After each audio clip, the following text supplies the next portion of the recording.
शुभं करोति कल्याणं आरोग्यं धनसम्पदा शत्रुबुद्धिविनाशाय दीपज्योति नमोस्तुते। दिव्यादिव्यारे दीपत्कार कानी कुंडलमोतीहार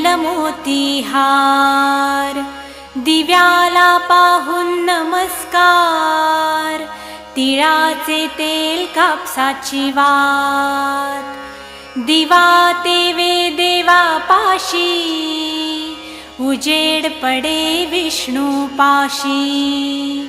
माझा नमस्कार सर्व देव देवतांपाशी। ये ग लक्ष्मी बैस ग बाजे